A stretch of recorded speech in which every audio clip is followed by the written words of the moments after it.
I have to say something only to be funny. Yeah. As the Sacha Baron Cohen fan that I am.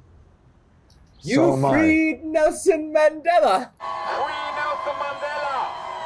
Free Nelson Mandela! The only thing I could think of when I started researching about you was how I had to say that in front of you because I'm such an Ali G fan. So am I. Yeah, are you really? By the way, he's hysterical. you do a terrific. Oh, do I? Yes. Yeah, no, respect.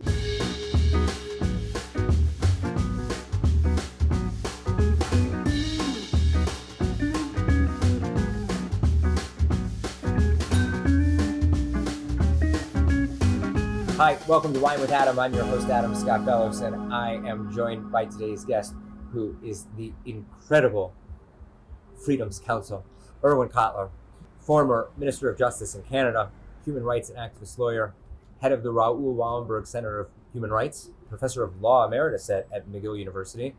You're a father, and you're a grandfather, and you're a husband. What am I missing?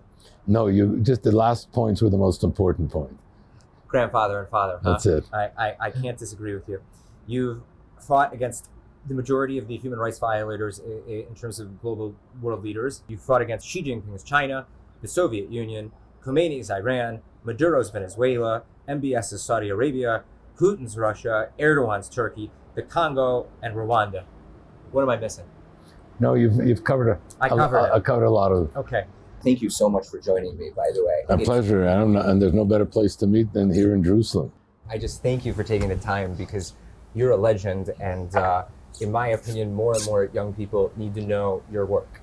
And that's why we're sitting down today. So I'm inspired by young people, so that's what keeps me going. Today, for Wine with Adam, we're drinking the 2018 Tulip Black. It was actually awarded 95 points by Decanter this year. It's a very good blend of Petit Verdot, Merlot, Cabernet Franc, and Cab Sauv. And I'd love to know just what you think of it. I can just say, l'chaim for this wonderful taste. L'chaim for this wonderful taste. That's good for me. Absolutely fantastic. So, your story really begins with your parents. They instilled this value of tzedek with you. If I'm correct, you said your parents taught you to see, feel, and understand injustice in order to fight it. They each taught it in a different way. It was my father who taught me when I was too young to understand the profundity of what he was saying, but he repeated it over time until I began to appreciate it. And he would say to me that the pursuit of justice, and he would say it to me in Hebrew, tzedek, equal to all the other commandments combined. But then he said, this is what you must teach onto your children. In other words, it was an intergenerational obligation. And he said, this must be your life's credo. But it was my mother, when she would hear my father saying these things to me, would say to me, if you want to pursue justice, you have to understand, you have to feel the injustice about you. You have to go in and about your community and beyond and feel the injustice and combat the injustice. You're the chair of the Raoul Wallenberg Center for Human Rights, and through the center, you're representing many different human rights activists that are in prison right now. How did Raoul Wallenberg's life influence you in your work today and really kind of put you on the trajectory of your professional career from really the start of the 70s? Well, one of the most important people in my life whom I met early was Elie Wiesel. Through him, I saw the Holocaust and its universal messages as a looking glass into our responsibilities today. With regard to Raoul Wallenberg, I began to read about him, etc., and I learned how one person with the compassion to care and the courage to act could confront evil, prevail, and transform history. But that's a big deal, what you just said. One person can transform history. Right, and I'll give you the example of it. Between mid-May and the beginning of July 1944, 440,000 Hungarian Jews were deported to the death camp in Auschwitz, the fastest, most cruelest, most efficient killing field in all of the Holocaust. Nobody could say at that point, we did not know what was happening. Raoul Wallenberg arrives in the Swedish legation in Budapest in mid-July 1944. And a combination of bravado and bluff and leadership and mobilizing others, he in 6 months manages to save the remnant of 100,000 Jews. So what the whole bystander international community did not do, because they were a bystander community, one person, as I said, with the compassion to care and the courage to act, transformed history. So let me ask you a question. What does it mean that we're growing up, based on the way Raoul Wallenberg lived his life, that we're growing up in this, what you call, an age of indifference and with a culture of impunity? You must feel like a lot of what you say falls on deaf ears. Well, what makes the Holocaust and the genocides that followed, I'm thinking of, among others, the genocide of the Tutsis in Rwanda, what makes these genocides so unspeakable are not only the horrors of the genocides themselves, that would be bad enough. What makes them so unspeakable is that they were preventable.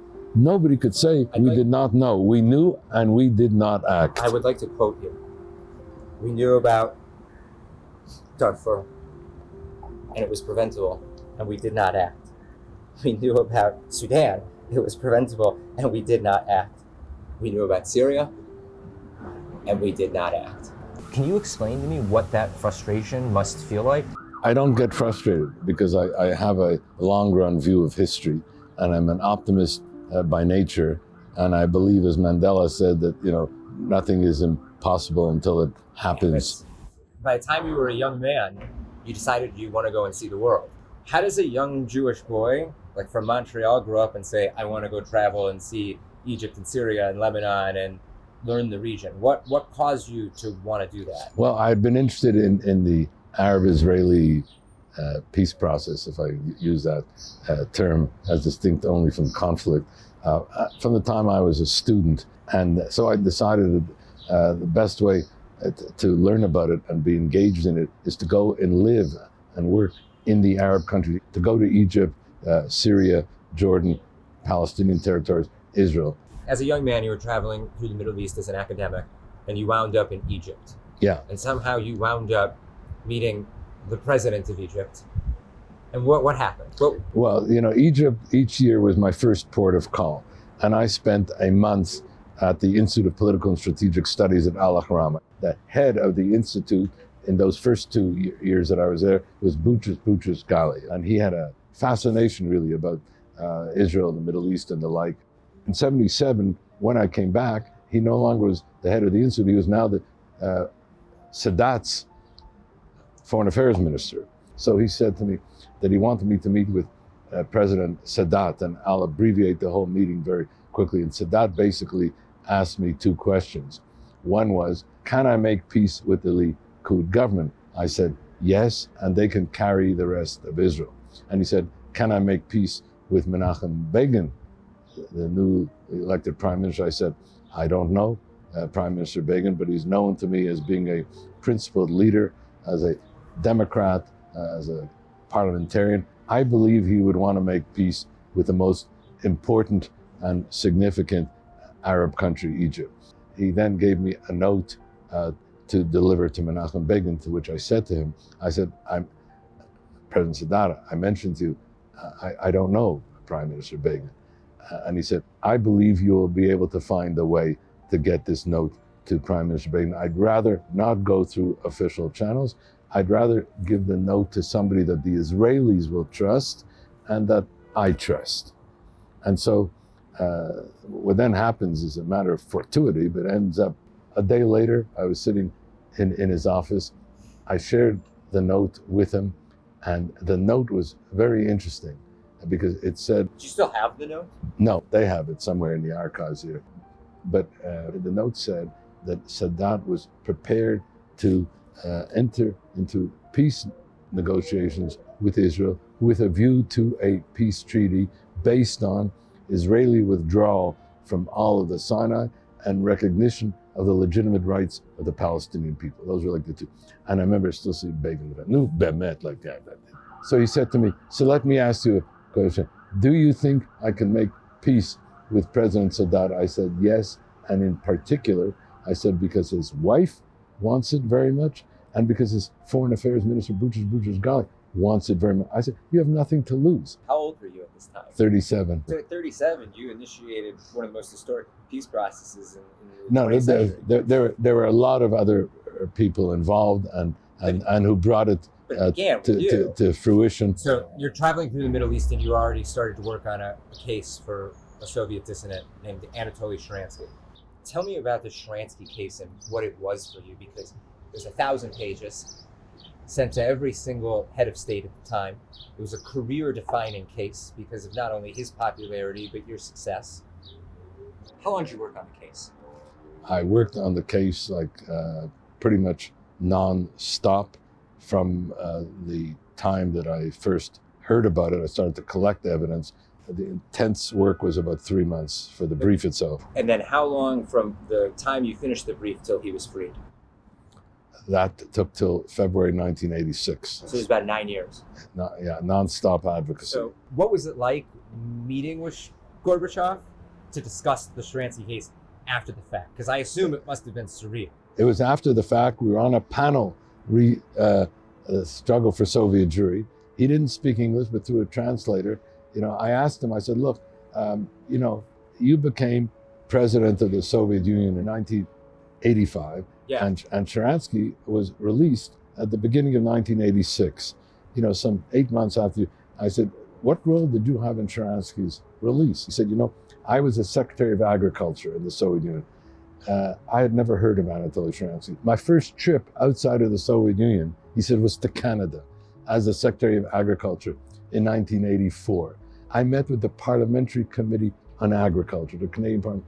He said, yes, they asked me a few questions about agriculture. Then they started talking about this guy, Sharansky.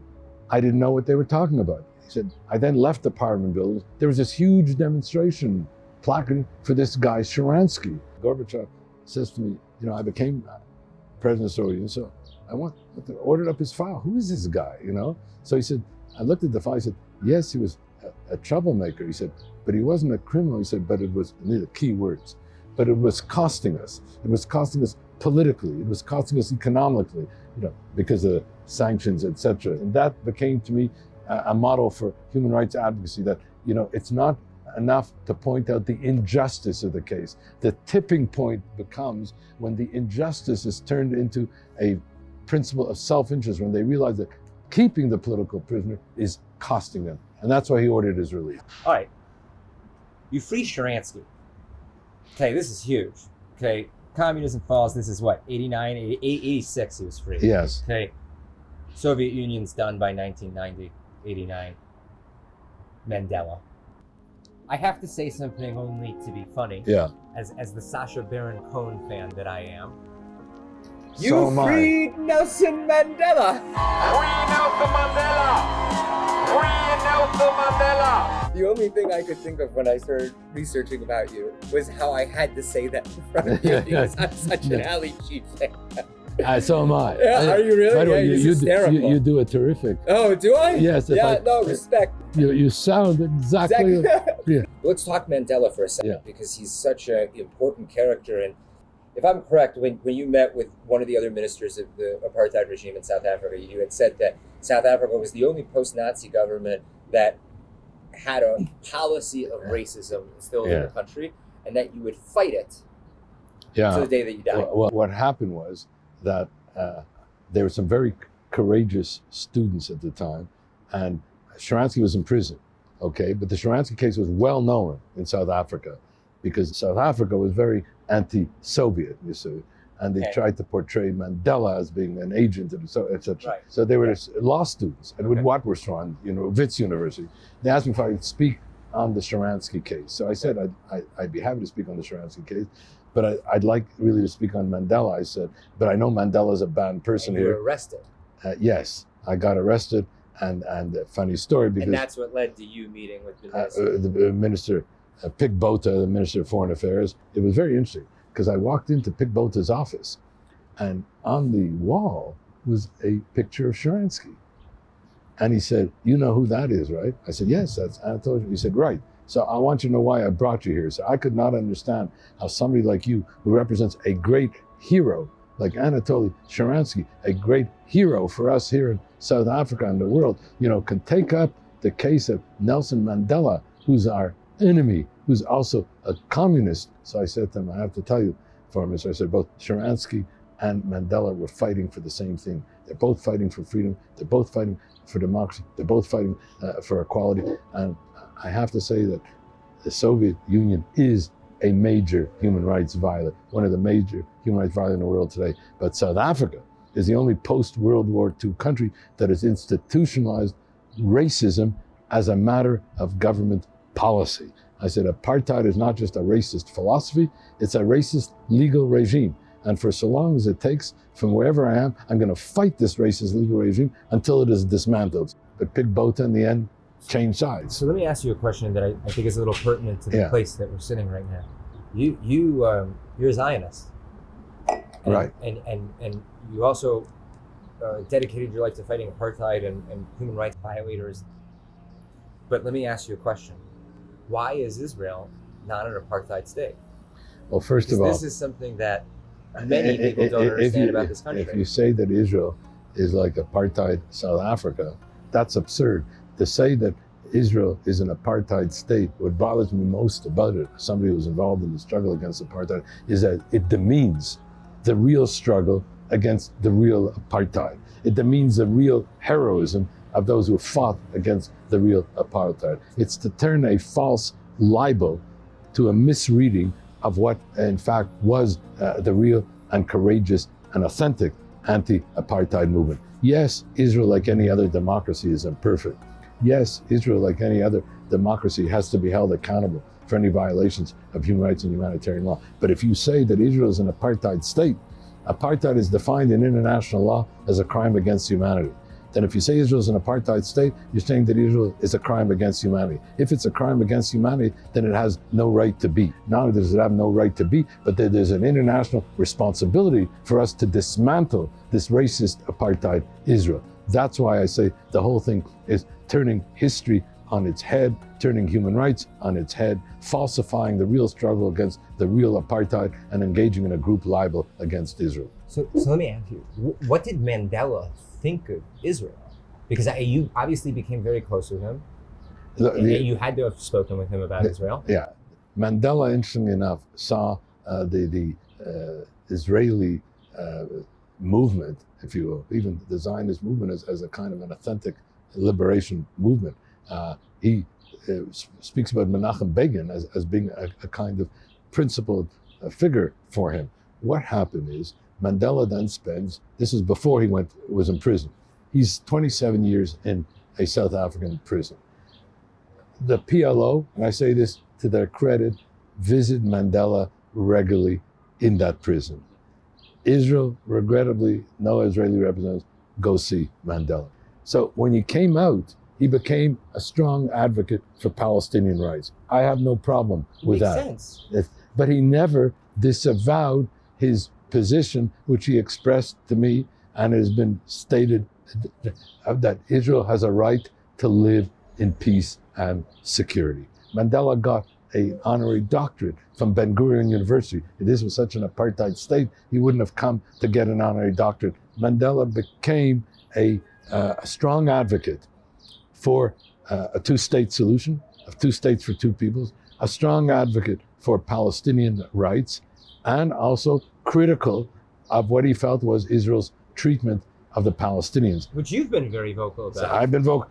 But that's very different from him, accusing Israel of being an apartheid state that has no right to be. You mentioned that most of the clients that you've had incredible wives and women behind them. What was working with these women like? I mean, Winnie Mandela and Natan Sharansky could change the world in a way more than their husbands. What can you tell me about them? They were very courageous women. They thought only of the cause. They thought only of how, and when their husbands were in prison, that was their cause. That was it. And so I found a pattern. But the thing that I'm finding different today, as I'm saying, is that the women themselves are becoming political prisoners. And that's a new phenomenon. We obviously need to talk about Iran and Nazanin Shariat. This is the case that you're working on right now. Tell me who Nazanin is. Nazanin Shariat is a real iconic Iranian woman human rights lawyer. I would say she's the embodiment of the struggle for human rights in Iran as a whole. And her persecution and prosecution is a looking glass into the massive domestic repression. Why are Western countries right now pursuing diplomatic legitimacy to the Ayatollahs when women like her are being forcibly veiled and imprisoned because they want to be able to live their lives like normal people? You know, as I say, I don't think we have the kind of principle leadership, though I will say in the case of Nazanin Shariat, the hypocrisy of the international community. Nazanin Shariat was sentenced 2.5 years ago to 38 years in prison and 148 lashes, a virtual death sentence for a woman in her late 50s. But 2 days after that, Iran was elected to the UN Commission on Women's Rights with Western democracies, because it's a secret vote, we don't know who, with the support of Western democracies. Now that is, you know, a kind of damning comment on what is the principled leadership that is so lacking today. I'm gonna do some rapid fire questions that I just want like one response from. Who's the greatest human rights violator in today's world? Regrettably, Xi Jinping's China, because of its targeting of the 5 poisons, targeting the Uyghurs, targeting Hong Kong, targeting the Falun Gong, targeting Tibet, and targeting Taiwan. How do you feel about Israel's policy towards Eritrean refugees? I think it's been a terrible policy. I think that Israel, which was one of the first countries to have signed the Refugee Convention, to its credit, regrettably never set up a refugee determination process here in Israel. There's been no process by which they can even have their asylum request properly dealt with in a proper refugee determination process. I think, in a word, it's a failure. I want you to look at me like I'm a 12-year-old getting ready for his bar mitzvah. If there's one thing that you could teach me, tell me one sentence that could sum up your life's experience, your life's work, everything that you would want a young person to know, but in one sentence, what would that be? Pursue justice and combat injustice. I want to thank you for joining us today. I'm your host, Adam Bellos. We're here with the Honorable Irwin Cotler. We're drinking the 2018 Tulip Black. I just want to say thank you so much. It was such a pleasure. Every moment I get to spend with you is unbelievably awesome. I have to say, unless you have a first-rate interviewer, you can't have an interview. And so, so I want to tell you, you're a terrific interviewer, and that's what makes it. On that note, farewell and l'chaim. This is Wine with Adam, and I just want to thank my wonderful guest, the Honorable Irwin Cotler, for joining me today. I hope we get to do this more often, just off camera. Couldn't have had a better glass of wine and drink l'chaim. I thoroughly enjoyed this. L'chaim. Kol tuv. Today we were drinking the Tulip Black. You can find it online at wineonthevine.com. And if you want to plant a vine with the Tulip Winery, go to wineonthevine.org. And remember, when you're drinking your Israeli wine, drink it with someone you love.